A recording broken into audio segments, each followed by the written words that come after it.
Өнөөдөр бол Есүс Христ үхэгсдээс 3 дахь өдрөө амьлсан. Ариун амьлалтын баярын өдөр. Амьлалтын баярыг хуучин гэрээнд ургацын анхны үрийн баяр гэж нэрлэдэг байсан. Ургацын анхны үрийн баярыг дандаа амралтын өдрийн дараагийн өдөр тэмдэглэдэг байсан шиг. Шинэ гэрээнд ч мөн нэм гарагт Христ нойр сөхстөөс амьлснаар зөвнөл биелүүлснийг бид харж болно. Өнөөдөр та бүхэнтэй хуучин гэрээний ургацын анхны үрийн баяр ба амьлалтын баяр гэсэн сэдвээр Бурхны үг судлах цаг гаргацгаая. Хуучин гэрээний амьлалтын баярыг ямар ёс журмын дагуу тэмдэглэж байсныг Лев 23 дугаар бүлгээс судалцгаая. Лев 23 дугаар бүлгийн 1-р ишлэлийг харцгаая.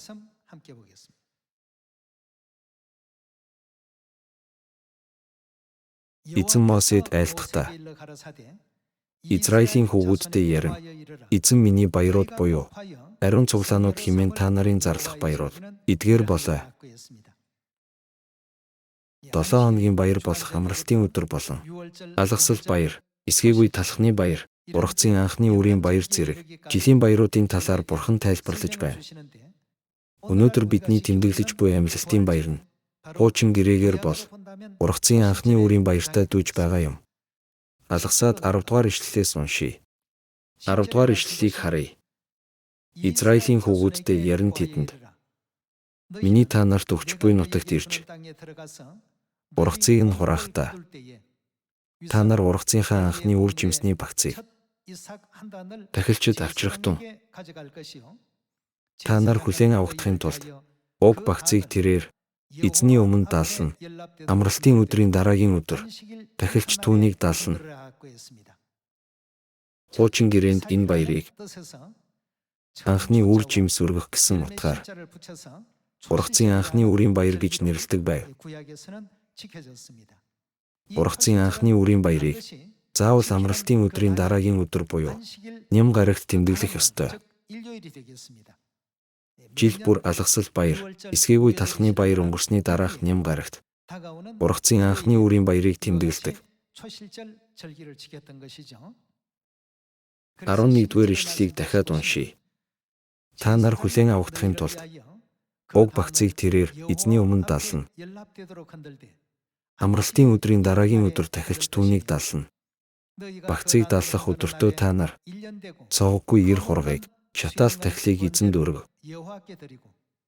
Үүний эдийн өргөл буюу тааламжит үнэрт эзэнд өргөх галан тахил нь тоснд багсарсан эфагийн 12 хэмжээтэй сайн гурил байх бөгөөд үүний ундаан өргөл нь хинийн 4-ний 1 хэмжээтэй дарс байх болоо. Бурхандаа тахил авчрах тэр өдрийг хүртэл та нар талахч, хуурсан болон шинэ үр тариач бүү идэхтэн. Энэ нь амьдрах газар бүрт чинь хамаг үеийнхэнд чинь улиран үргэлжлэх зарлиг болоо. Бидний шинэ гэрээний үед тэмдэглэж байгаа амьлалтын баяр бол яг энэ ургацын анхны үрийн баяр юм. Бурхан энэ баярыг алгасал баяр, эсгээгүй талхны баярын дараа тэмдэглэдэг гэж тайлбарласан юм. Тэд анхны үр жимсний багцыг дааллах өргөл болгон дааллаж Бурханд өргөдөг байв. Энэ баяраар Бурханд хүлээн авахдахын тулд анхны үр тариаг өргөдөг байсан. Уг баяр үүсэх болсон учир шалтгааныг Гитлэл 14-р бүлгийн 21-р ишлэлээс харъя. Израильчууд Египтээс гараад Улаан тэнгисийг гатлах хүртлээ асар их бэрхшээлтэй тулгарч эцэст нь амралтын өдрийн дараагийн өдөр буюу нэм гаргийн үрээр Улаан тэнгисийг 9 минут гаталсан байдаг. Араас нь хөөж ирсэн Египтийн арми бүхэлдээ усан живсэн үйл явдал Гитлэл 14-р бүлэгт гардаг. Тийм ч учраас үүнийг Бурхан жил бүр сануулахын тулд ургацын анхны үрийн баяр гэдэг баярыг тогтоосон хэрэг. 21-р ишлэлийг харъя. Мосе гараа далай дээгүүр сунгав. Эзэн шөнийн турш дорны хүчит салхиар далайн усыг ухраасанд ус хуваагдаж хуурай газар гарав. Израилийн хүүгүүд далай дундуур хуурай газраар явхад ус тэдний баруун зүүн талд хан мэт байв. Египетчүүд араас нь хөөж фараоны бүх морьд, түүний тэрэгт цэрэг ба морин цэргүүд тэдний араас далай руу оров. Өөрийн гэгээнээр гал ба үүлэн баган дотроос эзэн Египтийн цэргийг үзээд тэднийг самууралд оруулав.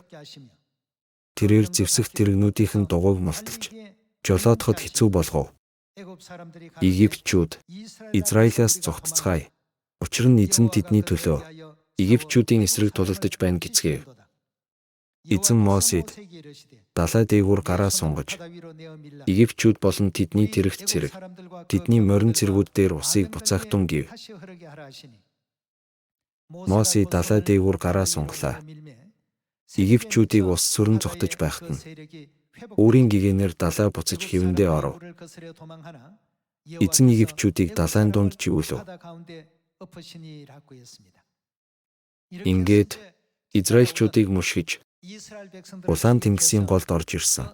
Египтийн арим бүрмөсөн устгагдаж Израильчуудаас нэг ч хүн бэртэж гэмтэлгүйгээр далайн нөгөө эрэгт 9 минут гарсан тэр өдрийг мартуулахгүй тулд Бурхан ургацын анхны үрийн баярыг бий болгосон.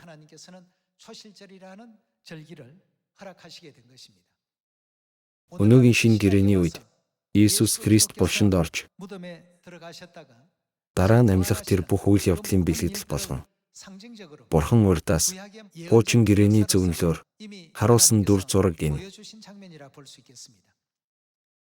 Израильчууд Улаан тэнгист орсон нь Иесус Христ булшинд орохыг илэрхийлж, Израильчууд Улаан тэнгисээс гарсан нь Иесус Христ амьлан гэдгийг илтгэдэг.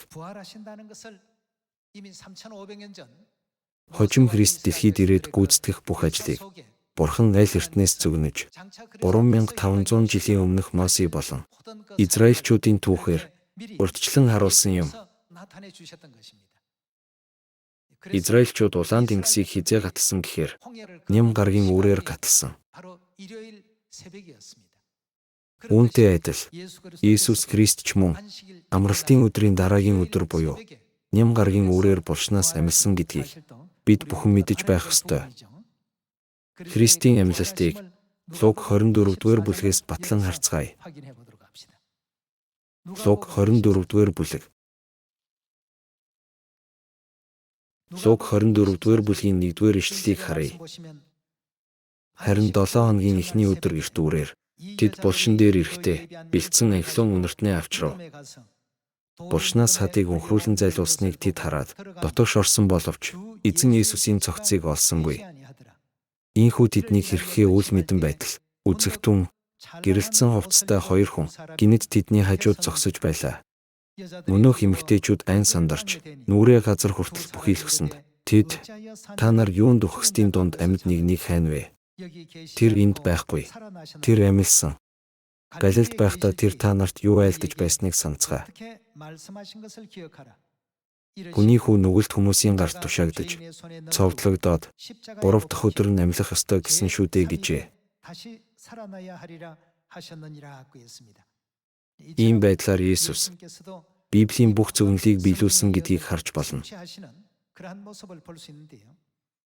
Израильчууд Ням гаргийн үрээр Улаан тэнгисийг 9 минут гатсан шиг Иесус Христ ч мөн булшнаас амьлан гэдгийг илчлэн харуулж буй дүр зураг юм. Иесус Ням гаргийн үрээр амьлсан байдаг. Тийм үү? 3 дахь өдрөө заавал амьлан гэдгээ шав нартаа урьдчилан тайлбарлаж ойлгуулсан талаар гардаг. Иесус Христ амьлсны дараа сүнсний ертөнцид ямар үйл хэрэг болсныг Матай 27 дугаар бүлгийг нээгээд харцгаая.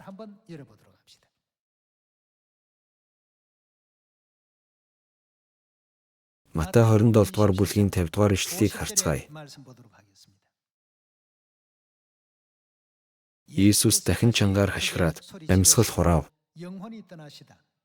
Үзэгтэн сүмийн хөшиг дээрээсээ доош хүртэл 2 хэсэг болон цуурсан ба газар хөдлөн Хад чулуу бод үсэрч, булш нээгдэн, нойрсон олон ариун хүний биес амьлуулагдаж, Иесусийн амьлын дараа булшнуудаас гарч, ариун хотод орж, олонд харагджээ.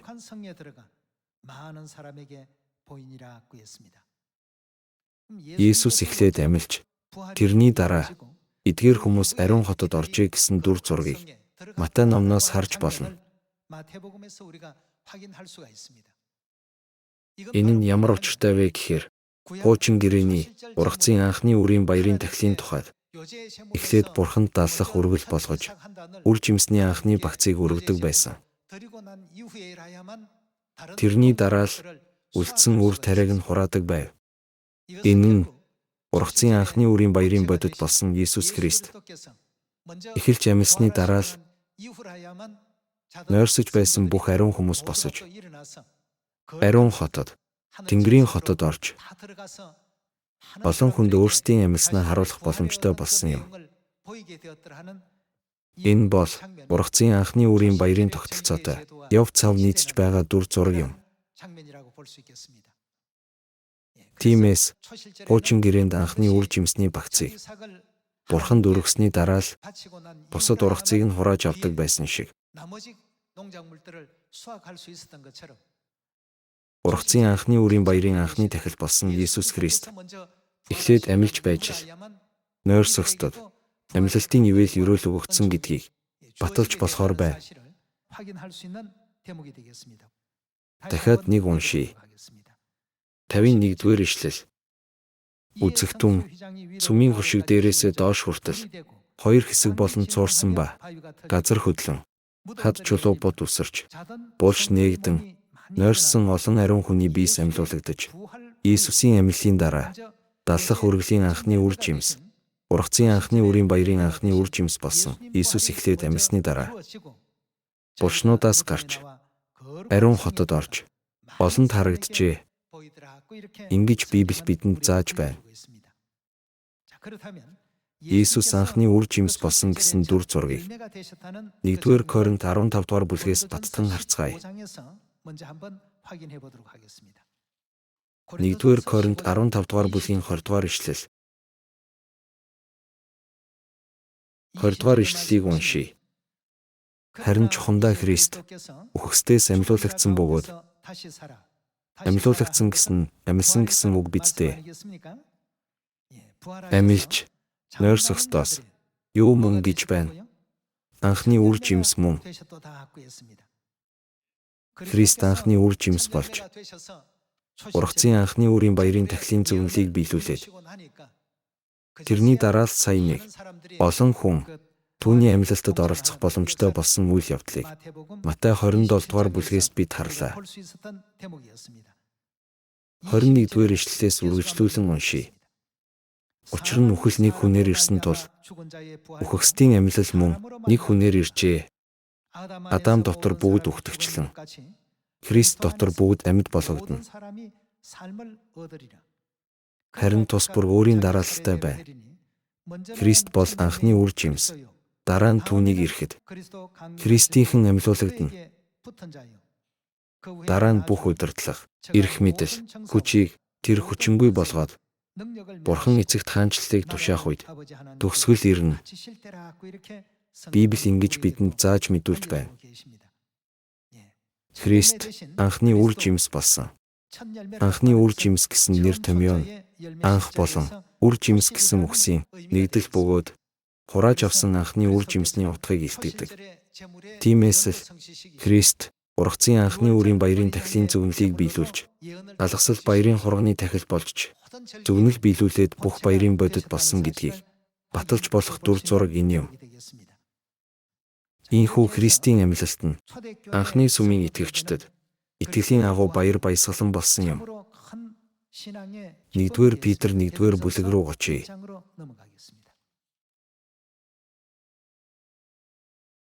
1-р Петр 1-р бүлгийн 3 дугаар ишлэл. Эзэн Иесус Христийн маань Бурхан ба эцэг магтагдах болтугай. Учир нь Бурхан өөрийн агуу өршөөлөөр үхэгсдээс амьсан Иесус Христийн амьлаар биднийг амьд найдварууд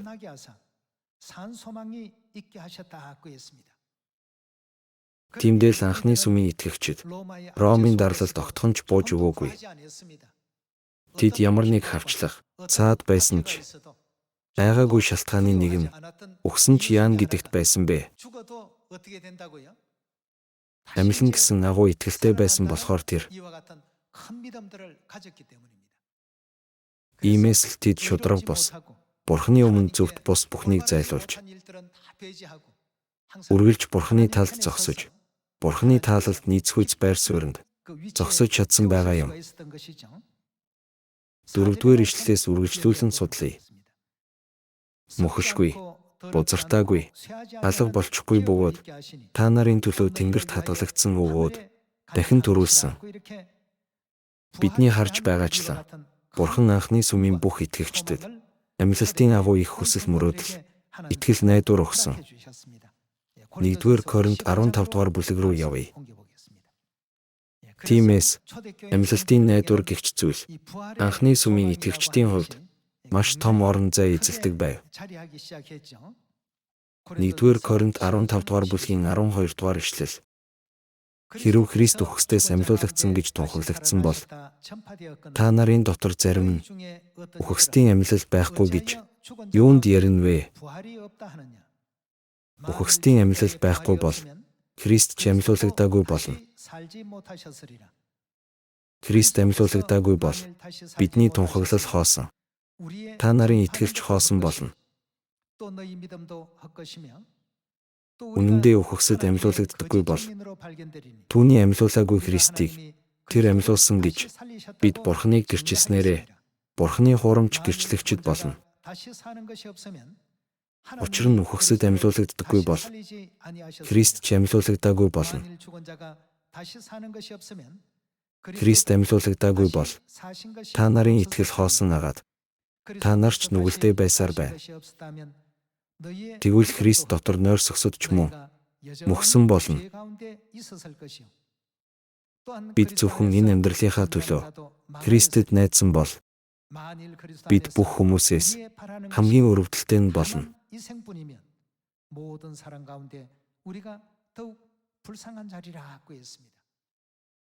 Амьлах үйл явдал гарцаагүй гарна гэдгийг 1-р Коринт 15-р бүлэгт хүчтэйгээр гэрчилж байна.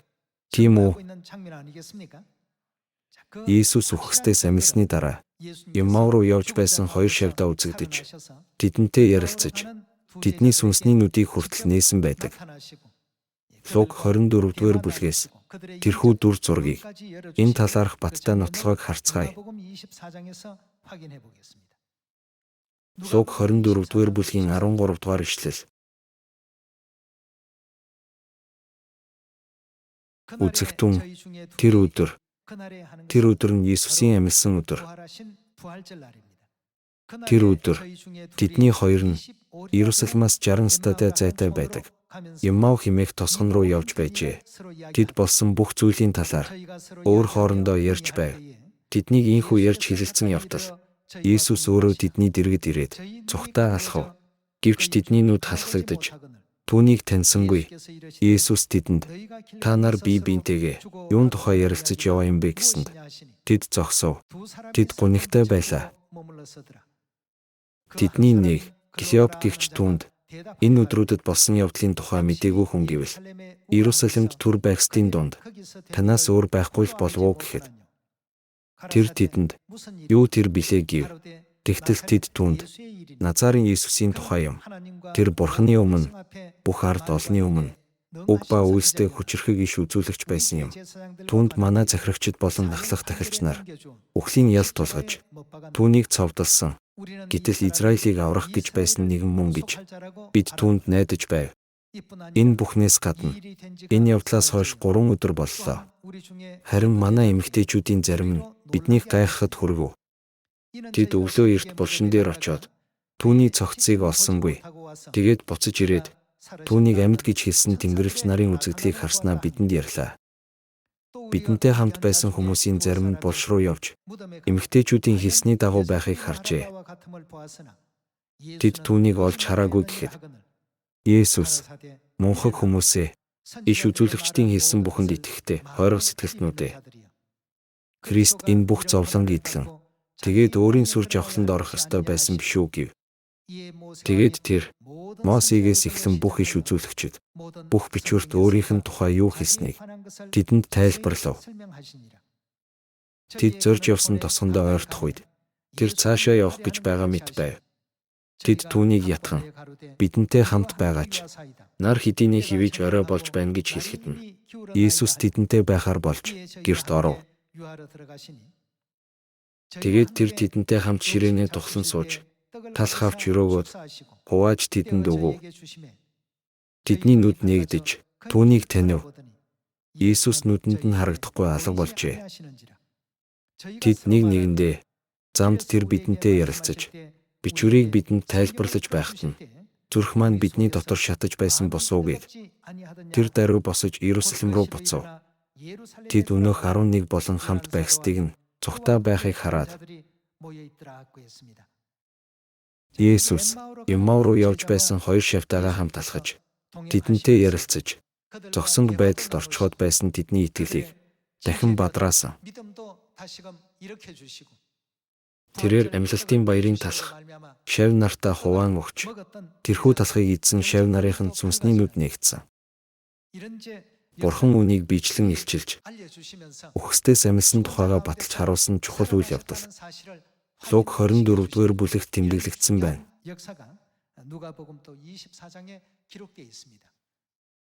Тэгвэл Христ ийм байдлаар амьсан бол Христ дотор үхсэн хүмүүс Бурханы яруу алдрын сүүлчийн өдөр бүгд амьлна гэдэгт бид итгэх ёстой биш гэж юу? Бидэнд ч бас амьлалт гарцаагүй бий. Амьдараа өөрчлөгдөд Христийг ухтаж хүлээн авах хүмүүс ч байгаа гэдгийг 1-р Тесалоник номд бичсэн байдаг. Өнөөдөр Христ үхсдээс амьсан гэдэг нь үнэхэрийн агуу утга учиртай үйл хэрэг юм. Үхлийн ертөнцийг удирдах буй Сатаны бүх хүч, Сатаны эрх мэдлийг унагсан гэсэн утга үүнд агуулгадж байгаа. Тийм биз? Түүгээрч зогсохгүй. Бидэнд үхлийн замыг биш, мөнх амьд хүрэх замыг баттай, бүр баталгаатай өгнө гэдгийг ч амьлалтын баярын утга учраас бид олж харж болно. Бүх хүн үхлээс айдаг.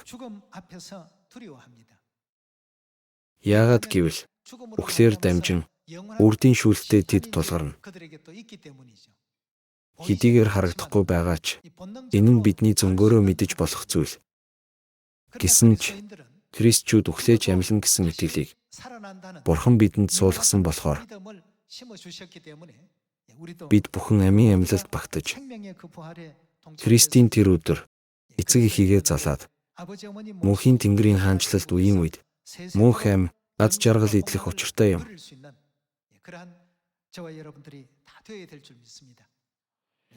Хүмүүс улаан өндөгний баярын өндөг идэх, улаан өндөгний баярын туулаа бэлэглэх гэх мэт янз бүрийн сонин содан арга хэмжээ их явуулдагч.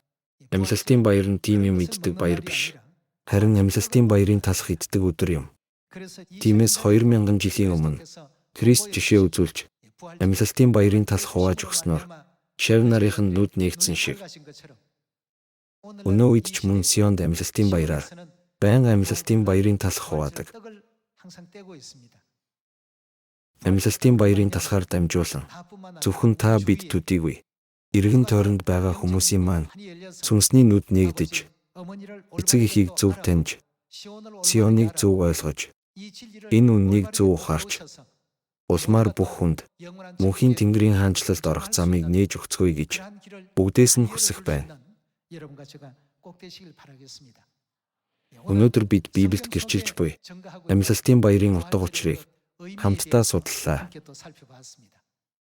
Энэхүү амьлалтын баяраар үхлээс айхаа болж харин Христтэй хамт амьлна гэдэгтээ хизээд итгэдэг.